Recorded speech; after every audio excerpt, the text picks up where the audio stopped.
दिल्ली में गरीब और जरूरतमंद परिवारों को ध्यान में रखते हुए रेखा सरकार ने एक बड़ा फैसला लिया है। नए साल की शुरुआत में दिल्ली सरकार ने अंत्योदय अन्न योजना पर एक बड़ी बैठक की, जिसकी अध्यक्षता मुख्यमंत्री रेखा गुप्ता ने की। बैठक में अंत्योदय अन्न योजना के तहत मुफ्त चीनी वितरण को मंजूरी दी गई है। बता दें कि अगले 15 महीनों तक दिल्ली के लोगों को इस योजना का फायदा मिलेगा। इसके लिए लाभार्थियों के पास अंत्योदय अन्न योजना कार्ड होना जरूरी है। यह योजना दिल्ली में जनवरी 2026 से मार्च 2027 तक जारी रहेगी। सरकार के इस फैसले को नए साल पर दिल्ली वासियों, खासकर आर्थिक रूप से कमजोर वर्ग के लिए बड़ा तोहफा माना जा रहा है, जिससे लाखों परिवारों को सीधी राहत मिलेगी। कैबिनेट बैठक में तय किया गया कि अंत्योदय अन्न योजना के अंतर्गत आने वाले सभी पात्र परिवारों को कुल 15 महीनों तक मुफ्त चीनी उपलब्ध कराई जाएगी।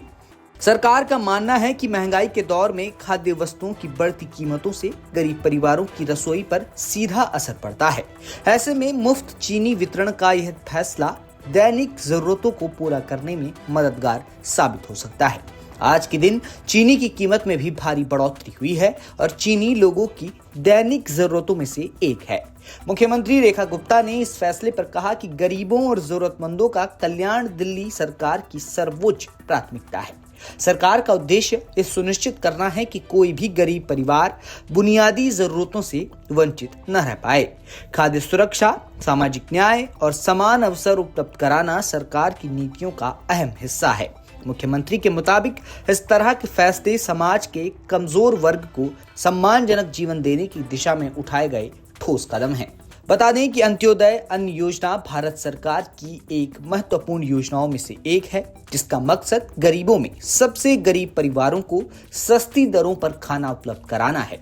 इस योजना के तहत निराश्रित, वृद्ध, दिव्यांगजन, भूमिहीन मजदूर और अत्यंत कमजोर वर्ग के परिवारों को शामिल किया जाता है।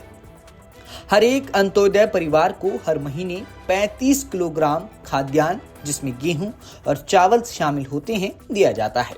और अब दिल्ली में सरकार इसी योजना के तहत अंत्योदय परिवार को मुफ्त में चीनी भी देगा, जो कि गरीब और जरूरतमंद परिवारों के लिए एक राहत की खबर है।